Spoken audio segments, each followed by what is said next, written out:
E nessa noite eu tenho a oportunidade de dar continuidade a essa mensagem, porque a pastora tinha pouco tempo. E ela até falou, quem sabe a gente não começa uma série. Eu acho que ela vai precisar mesmo. Porque o que ela me passou umas 15 páginas de esboço.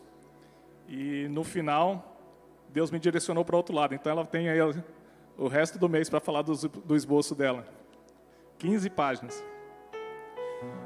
Quando ela mencionou na semana passada que a primeira fake news relatada na história está lá em Gênesis capítulo 3, quando a serpente ela tenta Eva a pecar contra Deus e essa, por sua vez, tenta o seu esposo. E os dois pecam. O diabo utilizou ali de uma fake news. Ele distorceu a palavra de Deus e é assim que ele faz. E aí ela disse essa frase em seguida. E desde esse episódio, que episódio? Desde a queda, o editor de publicidade do inferno continua enviando suas mensagens distorcidas. O diabo sempre vai usar uma forma de distorcer a verdade. Quando ela mencionou isso, e quando eu estava lendo o esbocinho dela, essa frase me fez lembrar de um livro chamado Cartas de um Diabo a Seu Aprendiz, do escritor C.S. Lewis. Quem já leu esse livro? Lá no fundo. Quem mais? Lá também. Você também? Esse livro é um livro impactante. Aliás, todos os livros do C.S. Lewis são impactantes. Ele é considerado um dos maiores escritores cristãos mais influentes do século XX. E nesse livro, ele conta a história de um demônio experiente e bem-sucedido no trabalho de destruir pessoas. E esse demônio vai discipulando o seu sobrinho, que está na terra, e está incumbido de destruir a vida de uma pessoa. E aí, nessas cartas, ele vai ensinando estratégias de como fazer para destruir aquela pessoa. O nome desse demônio... Só tem 3 personagens importantes nesse livro. E um é o demônio sênior, o mentor. O nome dele é Screwtape. O outro, que é o iniciante, que é o sobrinho, se chama Wormwood. E o paciente, é como ele chama a pessoa, ele é o paciente, que é a pessoa cuja a trama toda é envolvida para levar essa pessoa para a destruição. E eu quero trazer aqui uma mensagem, hoje, para dar continuidade desse tema fake news, sobre os primeiros 3 capítulos desse livro, as 3 primeiras cartas que são escritas ali. Depois, se você quiser adquirir esse livro, vale a pena ler. É um livro que vai mudar muito a sua forma de pensar sobre algumas coisas que você pensa, que você sente, que acontecem na igreja. E o propósito aqui é que a gente perceba em nossas próprias vidas, que a gente se veja um pouco como esse paciente, que a gente perceba que a importância de estarmos firmes na verdade. A pastora falou que há 2 coisas que são responsáveis para que a gente seja enganado. A primeira é, nós precisamos estar firmados na verdade. Se nós não estivermos, nós estamos correndo o risco de sermos enganados. E a segunda é a gente evitar distrações. Se nós andarmos distraídos com as coisas dessa vida, nós estamos suscetíveis a sermos enganados. O fake news do inferno. E então, a primeira carta lá, as primeiras cartas do livro, já começa relatando algo que aconteceu e o mentor, ele escreve para o seu sobrinho assim: ao receber o relatório, meu querido sobrinho, notei com grande desgosto que seu paciente se tornou um cristão. O seu paciente começou a jornada de seguir a Jesus, e isso é motivo de punição severa para você. Isso é punição severa para você, jovem sobrinho, mas não está tudo perdido. Ele relembra o sobrinho que muitas pessoas passam por processo de conversão, mas depois de algumas visitas ao campo do inimigo, ele chama a igreja de campo do inimigo, eles simplesmente deixam de ir. Então ele falou, fica tranquilo, tem muita pessoa que se converte, que começa a frequentar lá a igreja, mas já eles deixam de ir. Vocês conhecem alguém assim? E aconselhou o sobrinho a trabalhar em algumas áreas de contra-ataque que são armas poderosas para sabotar a fé cristã e fazer as pessoas abandonarem a igreja ou continuarem nela sem relevância alguma. E quais são essas armas de contra-ataque? Eu vou trazer 4 que não estão no livro nessa sequência, mas que são importantes para a gente refletir. A primeira é encorajar o paciente a não transformar os seus sentimentos em ações. Ele falou assim para o seu sobrinho, estou falando do demônio, falando para o outro demoninho. É lamentável que o paciente tenha se tornado cristão, mas enquanto o cristianismo for mais uma coisa sentimental e nunca permitido no lugar onde muda o que somos, enquanto for só sentimental e não for permitido aqui dentro, que é o lugar onde muda o que somos e o que fazemos, não há perigo real de durar. O inimigo conhece essa verdade. Ele sabe que convicções que não afetam como agimos não são reais. Então a tua fé pode ser algo convicto que há dentro de você, mas se ela não afetar a forma que você age, ela não é algo real. Não vai trazer transformação nenhuma. É a mesma coisa de você dizer para a sua esposa, olha, eu te amo muito, mas se as tuas ações não representarem esse amor, esse fato de você falar que ama não vai ser recebido com verdade. É preciso que aquilo que você tem aqui no interior, que se transforme em algo que você faz, em ação. E a fé, ela é mais do que sentimento. A fé precisa ser ação. E o diabo não queria que muitos de nós estivéssemos aqui na igreja. Aliás, ele não queria que nenhum de nós estivéssemos aqui na igreja. Mas já que você veio, ele vai fazer de tudo para que a sua fé não seja transformada em ações, que seja algo inoperante. Entende? Na célula a gente tem algo que a gente chama de diagrama de João, e lá no diagrama de João a gente coloca, algumas formas que as pessoas tentam chegar a Deus, e uma das formas é ir para a igreja. Queridos, ir para a igreja é muito bom, mas ir para a igreja só por ir não vai transformar a tua vida, e você não vai fazer estrago nenhum no inferno, e você não vai fazer avanço nenhum para o reino de Deus, se você só vem à igreja, e aquilo que você ouve aqui não traz transformação nenhuma para a sua vida. Tiago capítulo 2, versículo 14, 18 e 19. Tiago diz assim, de que adianta, meus irmãos, alguém dizer que tem fé se não tem obras? Acaso a fé pode salvá-lo? Lá no versículo 18. Mas alguém dirá, você tem fé e eu tenho obras. Mostre-me a sua fé em obras, e eu mostrarei a minha fé pelas obras. Você crê que existe um só Deus? Muito bem. Até mesmo os demônios creem e tremem. Então o fato não está só em você crer em Deus, o fato não está só em você ter fé em Deus, isso ser algo aqui dentro de você, que você tem certeza, não, eu creio em Deus. Essa fé precisa ser transformada em algo tangível, precisa ser transformado em algo que vai transformar não só a tua vida, mas a sociedade onde você vive. O diabo não se preocupa se você chora durante um sermão, se você se arrepia com a presença do Espírito Santo, se você não perde uma reunião da sua igreja e da célula. O que ele está preocupado é o que você vai fazer com a verdade que você está ouvindo. Se ela vai levar a buscar o reino de Deus em primeiro lugar, se ela vai te levar a entrar na mesma visão que essa igreja, por exemplo, tem, que é de ganhar 10% dessa cidade. É isso que o diabo está preocupado. Enquanto você só está vindo e sentado num banco de igreja, e isso para você é algo muito bom, que faz bem ao teu interior e não transforma nada ao teu redor, o diabo está muito satisfeito com essa tua vinda para a igreja. O Screwtape, que é o mentor, estava ensinando ao seu sobrinho a não se preocupar com o fato de seu paciente ter ido à igreja, desde que ele não agisse com base na verdade que ele estava ouvindo. A verdade precisa ser conhecida. A verdade não liberta por si só.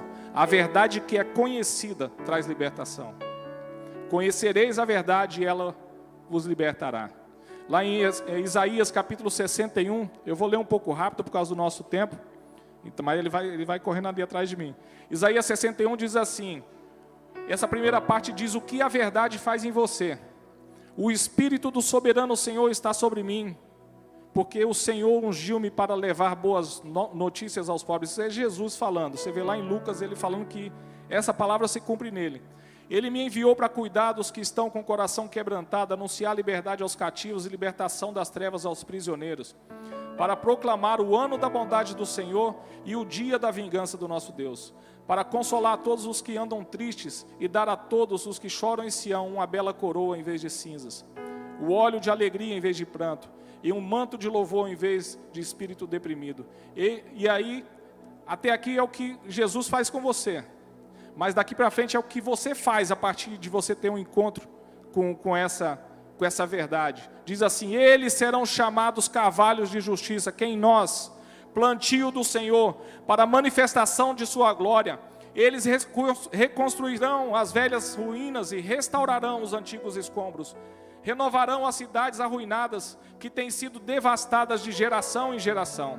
É isso que se espera de nós, que a gente se transforme em agentes de transformação, em pessoas que vão reconstruir as cidades que estão sendo destruídas, as famílias que estão sendo destruídas, reparar os muros, reparar as famílias, botar o diabo para correr da nossa cidade. Não deixe que o inimigo te engane. Cristianismo não é religiosidade, é um estilo de vida que precisa ser vivido. Em segundo lugar, a segunda arma é encorajar o paciente a pensar que a forma que ele vê o mundo é que está certa. Ele diz ao sobrinho: os seres humanos acham muito difícil acreditar em algo novo enquanto não conseguem abrir mão do antigo. Ele ensina seu sobrinho a manter o paciente focado em tradições e em velhas maneiras de pensar, que ele veja a Bíblia como uma fantasia, uma utopia.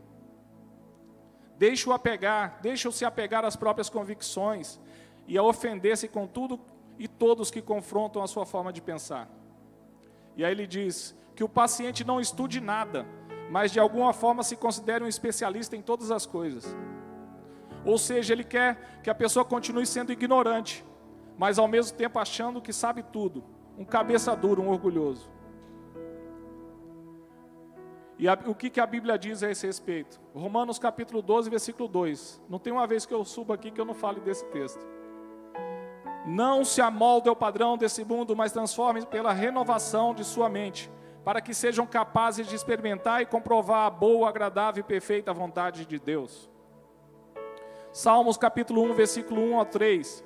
Como é feliz aquele que não segue o conselho dos ímpios, não imita a conduta dos pecadores, nem se assenta na roda dos zombadores. Ao contrário, sua satisfação está na lei do Senhor, e nessa lei ele medita dia e noite. É como árvore plantada à beira de um riacho, de águas correntes, dá fruto no tempo certo, suas folhas nunca murcham, tudo o que ele faz prospera. Josué capítulo 1, versículo 7 e 8. Somente seja forte e muito corajoso, tenha o cuidado de obedecer a toda a lei que o meu servo Moisés lhe ordenou. Não se desvie dela nem para a direita e nem para a esquerda, para que você seja bem-sucedido por onde quer que andar. Não deixe de falar as palavras desse livro da lei e de meditar nelas de dia e de noite, para que você cumpra fielmente tudo o que nele está escrito. Só então seus caminhos prosperarão e você será bem-sucedido. O diabo não quer que você conheça a verdade. Se você não conhecer a verdade, ela não vai te libertar e você vai ser destruído. É o que está escrito em Oséias capítulo 4, versículo 6. Meu povo foi destruído por falta de conhecimento. Uma vez que vocês rejeitaram o conhecimento, eu também os rejeito como meus sacerdotes. Uma vez que vocês ignoraram a lei do seu Deus, eu também ignorarei os seus filhos. É muito pesado esse texto. Destruído por falta de conhecimento. E é isso que o diabo vem fazer. João 10, 10 fala que ele veio para roubar, matar e destruir. E ele destrói também através da ignorância. Irmãos, nós precisamos ler a palavra. Hoje nós, aliás, todas as celebrações nós declaramos que isso aqui é o livro da Constituição do Reino de Deus. Mas se ele não for lido, não vai fazer diferença nenhuma na sua vida. E o diabo, ele tem feito com que muitas pessoas se contentem com aquilo que elas ouvem no púlpito, que elas ouvem na internet, no YouTube, com mensagens que chegam no WhatsApp. Mas a Bíblia nos instrui a ser pessoas diferentes, com atitude diferente, a sermos como os bereanos, Atos 17:11 diz: os bereanos eram mais nobres que os tessalonicenses, pois receberam a mensagem com grande interesse, examinando todos os dias as Escrituras, para ver se tudo era assim mesmo. Eles ouviam a mensagem, anotavam, chegavam em casa e começavam a ler novamente, para ver se era isso mesmo. Uma vez eu fiz isso. Na primeira vez que eu vim numa célula, falaram: ó, se você receber Jesus, aliás, uma vez não, a primeira vez que eu fiz isso, se você receber Jesus, você vai receber o direito de se tornar filho de Deus. Aí a pessoa falou, João capítulo 1, versículo 12. Eu cheguei em casa, era demais eu acreditar naquilo. Eu cheguei em casa e estava escrito isso. Todos aqueles que recebem Jesus, recebem o direito de se tornarem filhos de Deus. Enquanto eu não li, eu fiquei desconfiado se aquela verdade não tinha sido manipulada. Leia a Bíblia, querido. Que assuntos da Bíblia você tem dificuldade em aceitar como verdade? Finanças. Tem pessoas que têm dificuldade com as finanças. Tem pessoas que têm dificuldade quando ouve, por exemplo, o Patrick hoje falar de finanças. Está na Bíblia. E o diabo não quer que você pratique essa verdade na sua vida. Que dificuldade você tem de colocar a verdade que está na Bíblia em prática? Talvez seja a área da sexualidade, os jovens, os casados, os separados. Talvez seja em áreas como pornografia. A Bíblia fala muito claro dessas coisas. E está lá. Qual a dificuldade que você tem em amar o próximo? Está lá. Ou você está querendo fazer parte desse grupo de pessoas que estão se levantando nos nossos dias, que estão exigindo a atualização da Bíblia, dizendo que a Bíblia é um livro milenar, que é muito antigo, desatualizado, que precisa ser atualizado, precisa ser colocado algumas coisas aqui que não estão de acordo com a nossa realidade. E muitas coisas dessas que são faladas têm a ver com a parte da sexualidade. Ou a Bíblia é aquilo que nós dizemos aqui, que declaramos que é, ou ele é só mais um livro, que não tem efeito nenhum nas nossas vidas. Mas eu estou aqui para dizer para vocês que tem. E eu sou prova disso, a minha vida é prova disso. Mas esse livro não está fechado em algum lugar na minha casa, ou aberto em algum salmo, para espantar o diabo. O diabo não se espanta com o Salmo 91. Ele conhece e sabe de cor. O que espanta o diabo é você colocar em prática o que está escrito aqui. O que espanta o diabo é você renovar a tua mente com o que está na palavra de Deus. O que espanta o diabo é você colocar ele para correr nas áreas da sua finança, quando você pratica a palavra de Deus. É isso que espanta o diabo. É preciso ler, é preciso não só ler, meditar. É preciso pedir ao Espírito Santo para ele te ensinar, para ele trazer discernimento, sabedoria, revelação, para que essa palavra ela cresça e transforme aqui dentro a nossa mente. A Bíblia não é, e a fé cristã, como eu falei, não é algo só do nosso interior, algo que tem a ver com sentimentos. Tem mais a ver com razão do que com sentimentos. Não precisa você sentir. O que é preciso é você entender e praticar. É interessante algo que o Screwtape fala para os seus sobrinhos. Olha que interessante isso. Os humanos estão sempre preocupados com coisas que podemos colocar em suas mentes. A Bíblia fala de setas inflamadas do inimigo. Efésios capítulo 6, versículo 16. Fala que o escudo da fé nós temos que usar para quando o diabo lançar sobre nós setas inflamadas, que são setas direcionadas para a nossa mente, para o nosso pensamento, coisas que ele sugere. Mas olha só o que ele diz: os humanos estão sempre preocupados com coisas que podemos colocar em suas mentes, mas eles se esquecem que algo ainda mais danoso é aquilo que tiramos de suas mentes. Jesus falou isso em Marcos capítulo 4, versículo 14 e 15. Ele disse assim: o semeador semeia a palavra. Algumas pessoas são como a semente à beira do caminho, onde a palavra é semeada. Logo que ouvem, Satanás vem e retira a palavra nela semeada. Uau! Quantas vezes você ouviu algumas coisas, algumas direções de Deus, algo que te confrontou, e você chegou até a dizer: eu vou me arrepender, a minha vida vai ser transformada, e você não conseguiu sustentar isso. Talvez porque tenha acontecido isso com você. O diabo arrancou a palavra que foi semeada no teu coração. Por quê? Porque você permitiu. Esse texto que Jesus fala sobre isso, ele está falando de terreno. O terreno precisa ser preparado para que a semente ela caia e ela germine e dê uma árvore, e essa árvore dê frutos e frutos que permaneçam.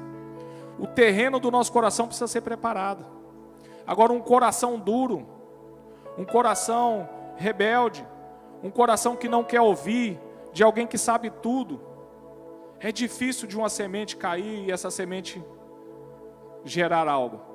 E o diabo tem preparado muitas pessoas para não quererem aprender, para resistirem à verdade. E a Bíblia diz, Paulo diz, que vai chegar um tempo, e esse tempo já chegou, que as pessoas vão rejeitar a sã doutrina. Que elas vão estar aí por aí procurando coisas que façam cosquinha nos seus ouvidos. Mensagenzinhas, água com açúcar. Atualizações da Bíblia. Mensagens de coach, que são muitas vezes tiradas da Bíblia, mas são repaginadas para atender um desejo do seu coração. E multidões têm ido atrás dessas mensagens, não tem nada contra isso.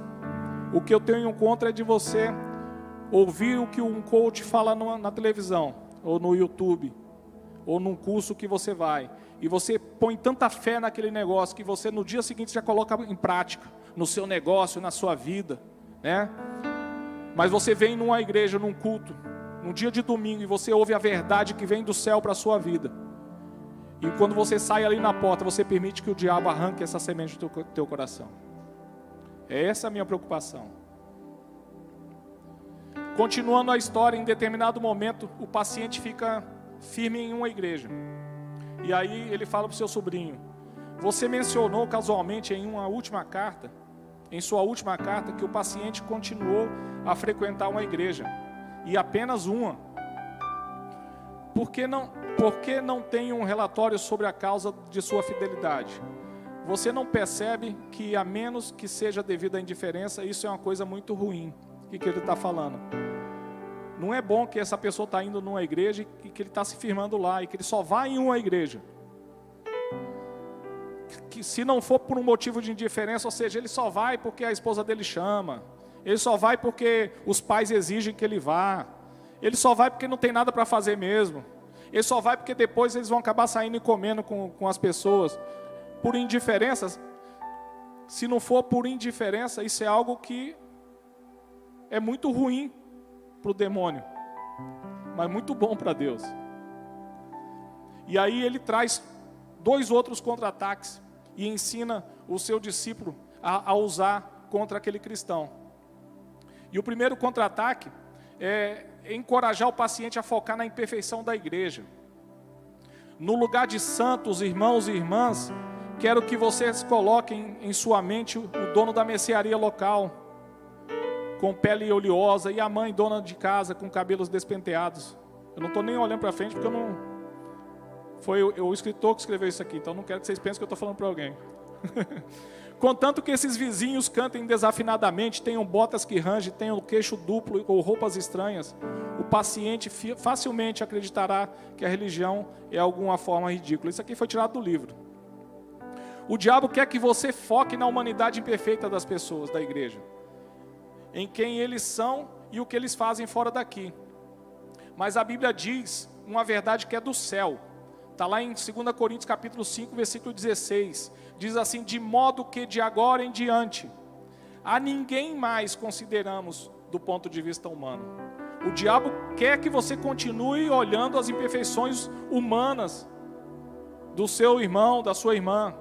Mas a Bíblia diz: tira o olho daí, não considera mais ninguém do ponto de vista humano. Até Cristo, né?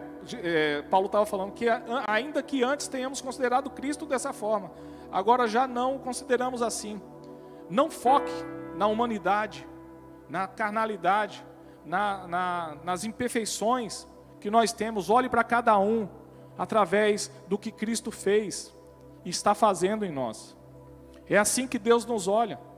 Ele olha para cada um de nós através de Jesus, e Ele nos vê a sua imagem e semelhança, e nós somos chamados para ver da mesma forma. Sabe quando até a voz da pessoa te irrita?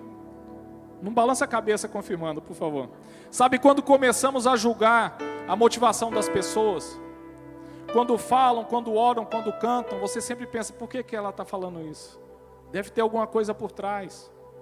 Sabe quando começamos a acreditar que um ou outro são hipócritas, que não são cristãos verdadeiros?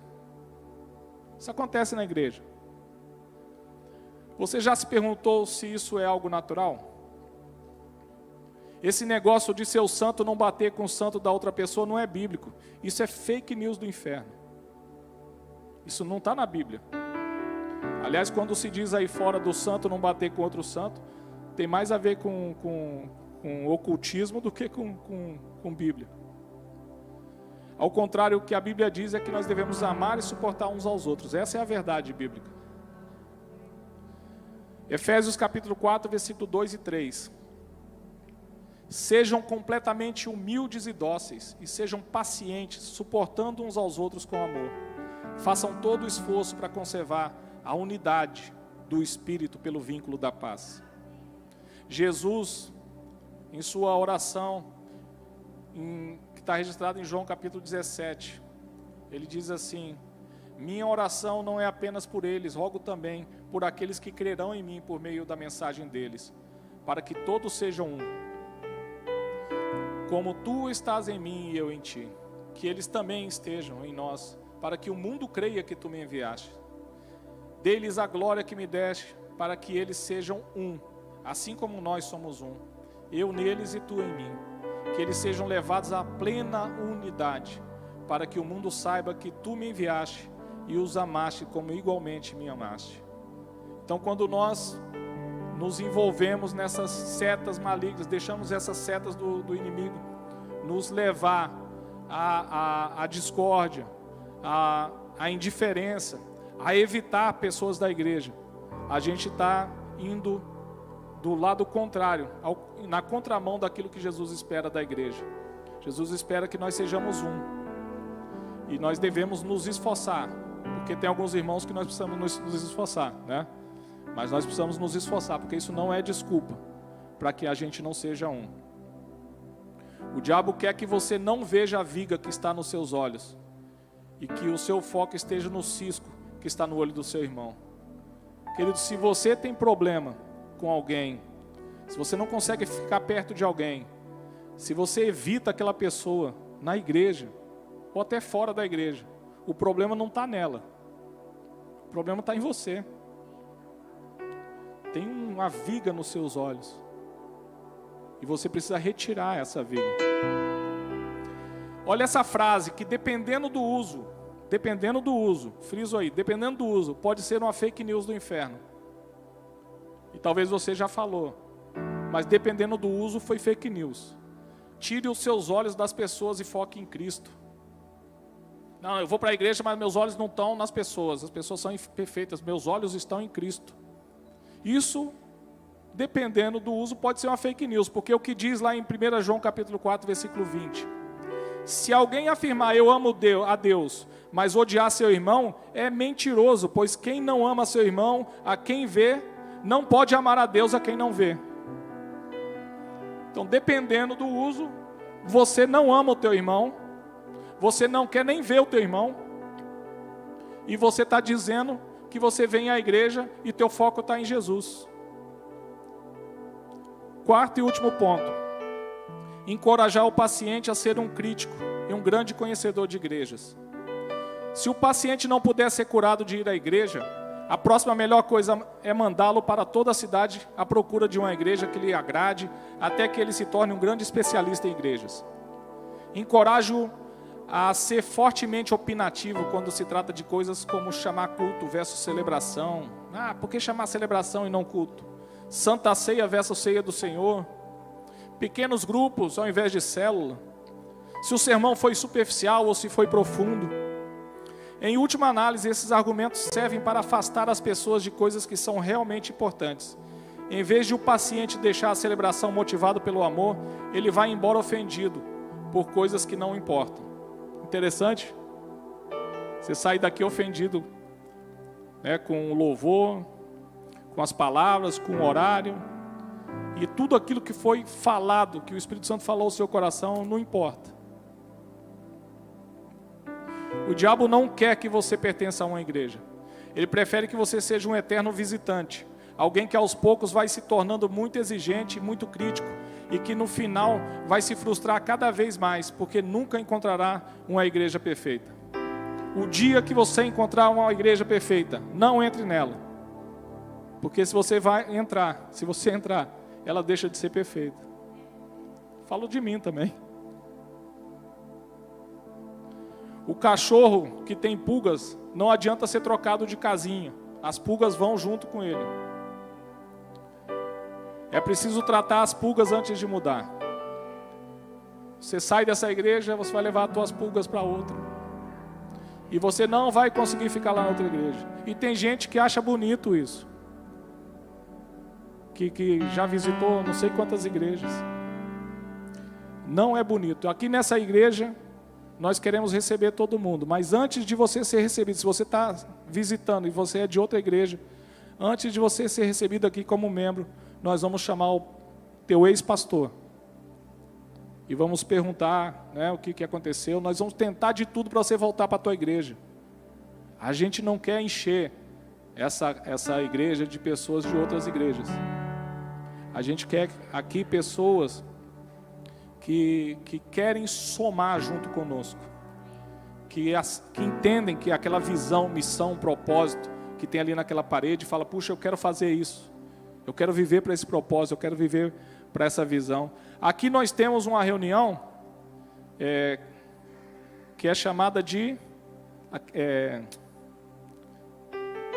com as pessoas que para conhecerem os departamentos.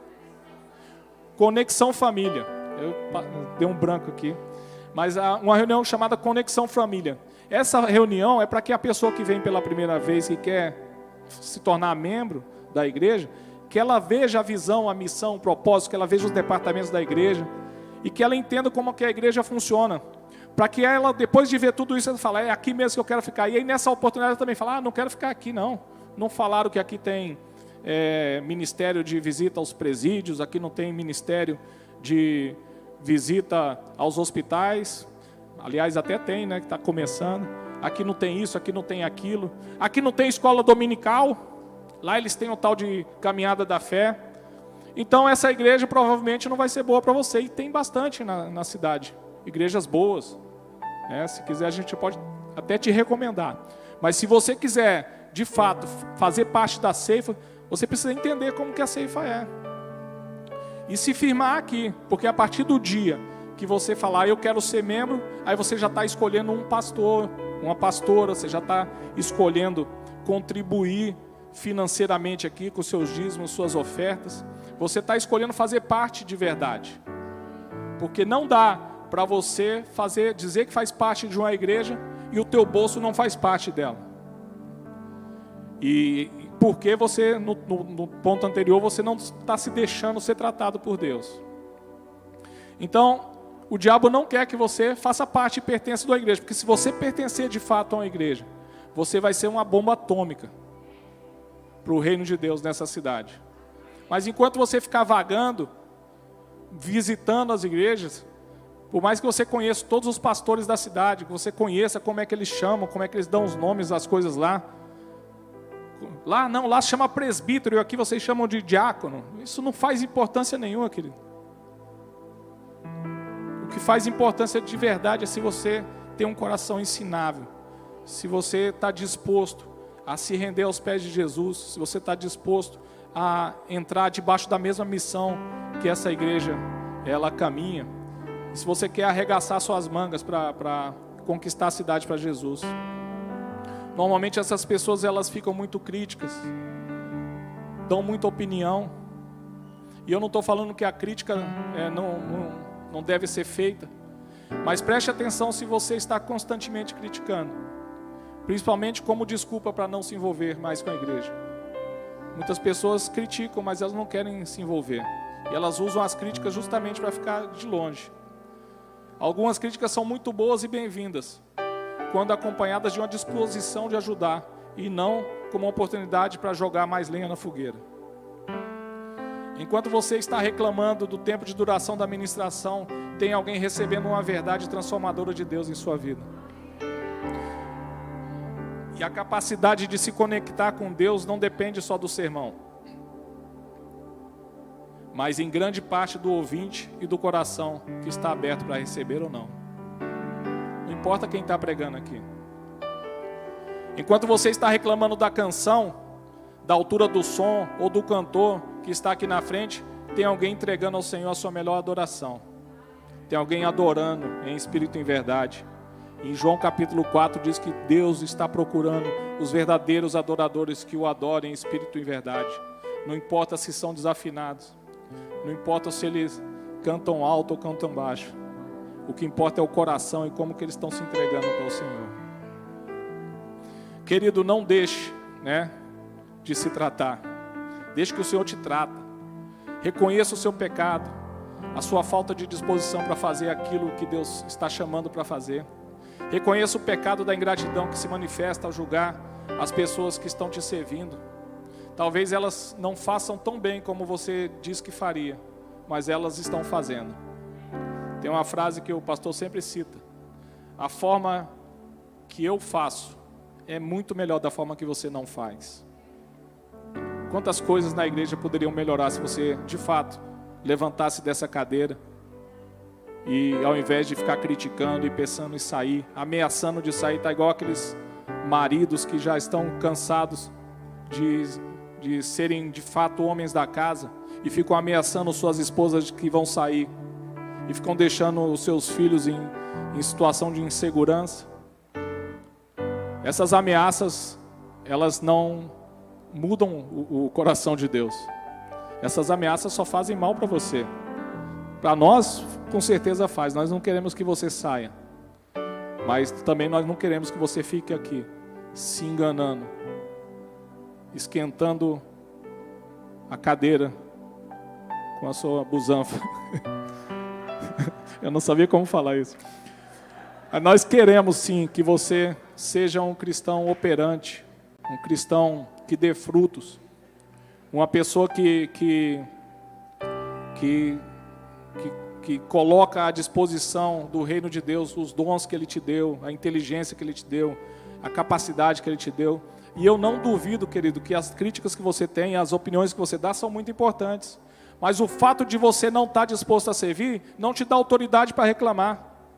A maioria das pessoas que vêm reclamar, elas não estão fazendo nada.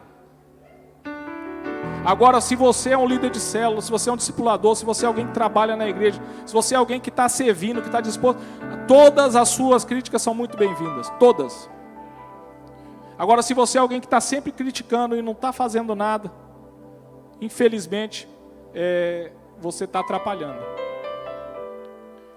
E nós queremos que você caia em si, porque você está sendo influenciado por fake news do inferno. Porque não é isso que a Bíblia ensina. Olha que o Screwtape fala para o seu sobrinho: queremos que a igreja seja pequena e insignificante. Não apenas menos homens podem conhecer o inimigo.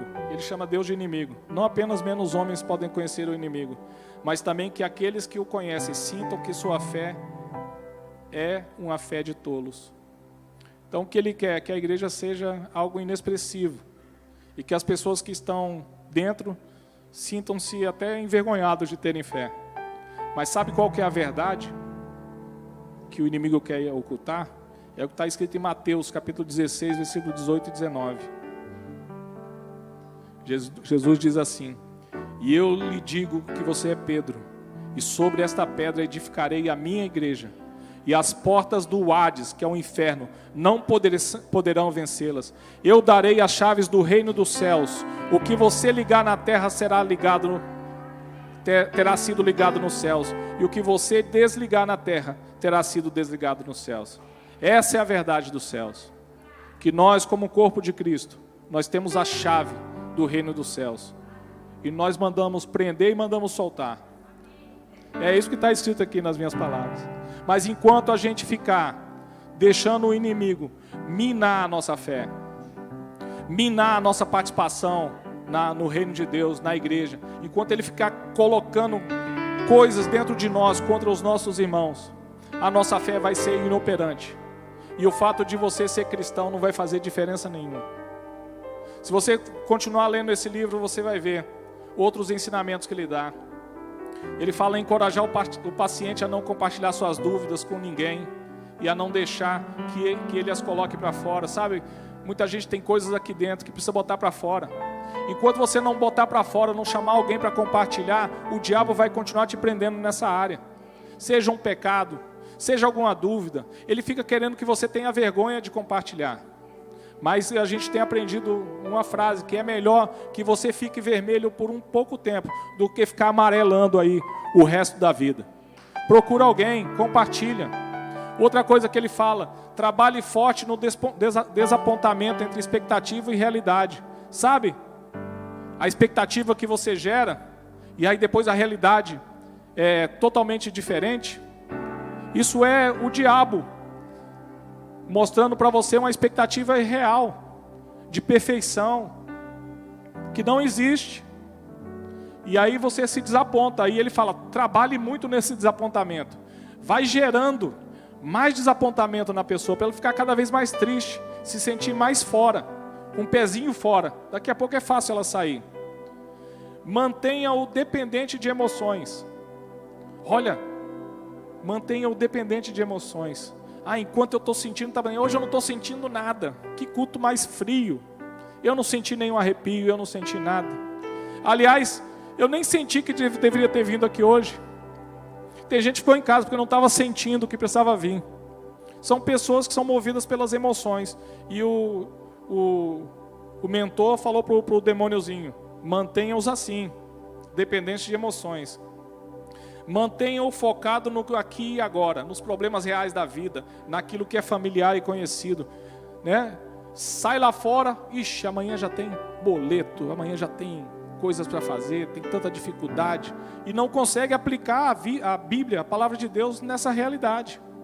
O Patrick falou aqui hoje, quem, né, quer crer que as suas dívidas podem ser pagas até o final do ano, quem precisa de uma porta de uma nova oportunidade de trabalho, será que você tem fé de verdade para crer nisso? Porque a Bíblia diz que sim, que é isso que Deus quer te dar. O que você acha que Deus está falando quando Ele fala, eu coloquei nas suas mãos o poder para vocês gerarem riqueza? O que Ele está falando? Ele está falando de dinheiro, de trabalho e de resultado. Aí ele fala assim também, trabalhe no relacionamento dele com sua mãe, para que as tentativas dele de convertê-la virem atritos e brigas entre eles. Ele se converteu e aí ele estava tentando converter a mãe dele. E aí ele falou pro Wormwood, que era esse sobrinho dele, fale com o seu companheiro, que é o encarregado da mãe dele, combine com ele como que vocês vão agir para gerar atrito entre eles, para que toda vez que ele falar de Jesus dentro de casa, ela fique irritada. Para que toda vez que ele tentar converter a mãe, isso gere confusão e gere bagunça. Isso é algo que acontece nas famílias. Então eu quero terminar essa mensagem te alertando, porque o interesse dessa mensagem é nos alertar, para que a gente esteja atento às investidas do inimigo. A Bíblia diz que o diabo ele está ao derredor, procurando alguém que ele possa tragar. E a Bíblia fala que nós precisamos resistir ao diabo e ele vai fugir de nós. Mas como você vai resistir a alguém que você não está atento às investidas dele? Como você vai resistir ao diabo se você está despreocupado? Afinal você já vai na igreja, afinal você já até leu um versículo da Bíblia por dia, afinal você vai na célula também, olha só, de vez em quando você dá uma oferta. O diabo não está preocupado com isso. Ele vai continuar investindo em você, em te tirar da igreja. E se ele não conseguir te tirar, em fazer com que você fique irrelevante, guardando no seu coração um monte de crítica, um monte de dúvida, guardando no seu coração até mágoas contra o seu pastor, contra o seu líder, e te fazendo cada vez mais frio na fé. Não é isso que Deus quer para você. Deus quer que eu e você, que nós sejamos uma geração relevante. A Bíblia diz isso, que nós somos geração eleita, povo exclusivo de Deus, que fomos chamados para anunciar as grandezas daquele que nos tirou das trevas e nos levou para a sua maravilhosa luz. Vamos ficar em pé.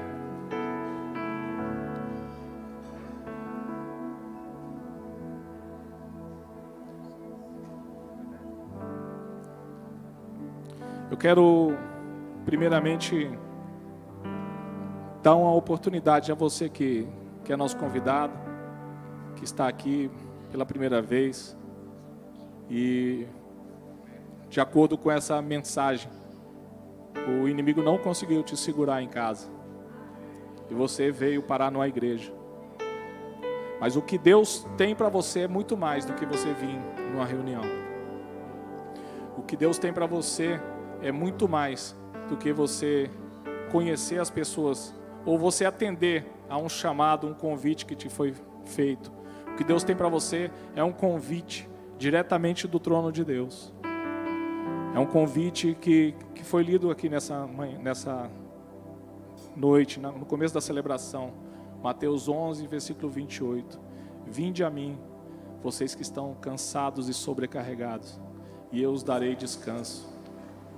Deus quer te dar descanso. Nós somos chamados para viver descansados em Deus. Nós somos chamados para viver uma vida leve, porque nós precisamos crer que nós temos um Deus, que Ele cuida de nós. Nós temos um Deus que tem preparado um futuro, como também foi lido aqui pelo Patrick, Jeremias capítulo 29, versículo 11. Eu é que sei os planos que tenho para você, planos de te abençoar, de te prosperar e de te dar um futuro que você deseja. Mas isso é o que Deus quer. Mas para começar nessa caminhada, é preciso você entregar a sua vida a Ele. É preciso você aceitar o plano que Ele desenhou para que nós pudéssemos entrar na igreja, que não é essas quatro paredes. A igreja, ela é o corpo de Cristo que está espalhado no mundo inteiro.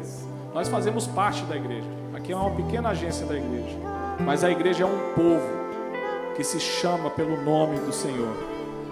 E só há uma maneira para entrar nessa igreja. É através de Jesus. É o que foi lido aqui hoje. Eu sou o caminho, a verdade e a vida. Ninguém vem ao Pai a não ser através de mim. As pessoas dizem aí fora que todos os caminhos levam a Deus. E não é mentira. Todos os caminhos levam a Deus. Mas só um caminho leva ao Pai. Todos os caminhos levam para um juiz, para um Deus que vai julgar toda a humanidade. Mas um dia você vai chegar diante desse juiz e ele vai falar: pode entrar, meu filho, porque esse caminho de julgamento não é para você. Jesus pagou o preço do pecado que te levaria à condenação. E é preciso que você receba essa boa notícia que é o Evangelho, e não a fake news que o inferno diz. A boa notícia do Evangelho é: Jesus morreu por você. Jesus morreu no seu lugar. Jesus pagou o preço que você deveria pagar pelo pecado que você cometeu. Jesus morreu naquela cruz para te substituir, porque quem deveria ter morrido lá era você. Mas Ele te substituiu.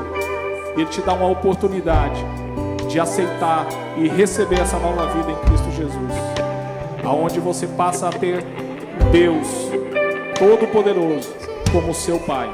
É o que eu li e falei aqui hoje, João capítulo 1, versículo 12. E a você que está me ouvindo e quer tomar essa decisão, eu quero te convidar a colocar a mão no teu coração e a repetir comigo essa oração. Porque a Bíblia diz que todos aqueles que confessarem com a sua boca que Cristo é o Senhor, que Ele morreu naquela cruz e que ressuscitou, todos aqueles que confessam com a boca e creem no coração, recebem o direito de se tornarem filhos de Deus e terem a vida eterna. Então é só essa oração que você precisa fazer para você começar nessa caminhada. Você precisa fazer e crer no seu coração. Repete assim comigo: Senhor Jesus, nessa noite eu tomo a decisão de recebê-lo como meu único e suficiente Senhor e Salvador. Eu te confesso que sou pecador, mas Mas hoje eu creio que o Senhor pagou o preço do meu pecado, morrendo naquela cruz, e que o Senhor ressuscitou para que eu também possa ter vida e vida eterna. Eu te recebo como Senhor e Salvador, e recebo hoje, nesse instante, o direito de me tornar filho de Deus, e o Espírito Santo que vai me ajudar nessa caminhada, em nome de Jesus, amém. Pai, em nome de Jesus, nós entramos, Senhor, debaixo dessa ministração que foi falada hoje, debaixo do temor que o Senhor gerou em nossos corações, e te pedimos em nome de Jesus, Espírito Santo, traz discernimento, traz entendimento, traz revelação aos nossos corações, à nossa mente nessa noite, em nome de Jesus, que o inimigo seja desmascarado, Senhor, na vida dos meus irmãos, na minha vida, em nome de Jesus, que nós possamos identificar, Senhor, dá-nos, Senhor, discernimento para identificar Espírito, Senhor, para identificar como Ele tem agido, Senhor, em nossas vidas, na nossa casa, em nome de Jesus, Pai, para que a gente se posicione de acordo com a Tua palavra, e que o inimigo, Pai, bata em retirada de nossas vidas. Em nome de Jesus nós pedimos perdão, Senhor, porque nós nos deixamos levar, Senhor, muitas vezes, Senhor, por insinuações do inimigo, Senhor, contra essa igreja, contra essa casa, Senhor. Nós te pedimos perdão, Senhor, porque antes de virmos aqui, nós já visitamos e passamos por tantas outras igrejas, mas nós queremos dar um basta nisso agora, em nome de Jesus. Te pedimos em nome de Jesus, Senhor, que o Senhor opere, Senhor, em nosso coração e em nossa mente, trazendo confronto, em nome de Jesus, nos trazendo, Senhor, um entendimento e um arrependimento genuíno, Senhor, para que diante, Senhor, dessa realidade nós possamos, Senhor, mudar a forma que temos sido até agora. Nós não queremos, Senhor, ser cristãos inoperantes, nós queremos, Senhor, ser cristãos, Senhor, que chacoalham o inferno. Que as pessoas, Senhor, que estão lá presas, Senhor, que elas sejam arrancadas. E essas pessoas, Pai, muitas vezes são os nossos familiares e parentes que estão lá. Mas, Pai, pelo comportamento que nós tivemos, Senhor, e temos tido até aqui, nós não tínhamos autoridade, Senhor, para pregar o Evangelho, porque a nossa conduta, Senhor, como cristãos, arrancou a nossa autoridade, arrancou o nosso testemunho. Mas hoje nós damos um basta em nome de Jesus e repreendemos em nome de Jesus toda ação do inimigo na nossa mente, no nosso coração. Fora, em nome de Jesus, em nome de Jesus. Senhor, hoje nós tomamos um novo posicionamento em Ti e te pedimos em nome de Jesus que o Senhor nos ajude, Senhor, nessa caminhada. Nós queremos sim, Senhor, fazer parte dessa geração eleita. Nós queremos sim, Senhor, fazer parte desse projeto de transformação da nossa cidade. Nós queremos sim, Senhor, ser carvalhos de justiça, reparadores de muros, reconstrutores de cidades que têm sido destruídas de geração em geração. Mas a partir de agora, a partir dessa geração, Senhor, nós estamos aqui e nós vamos fazer a diferença em nome de Jesus. Em nome de Jesus. Amém? Glória a Deus, Deus abençoe.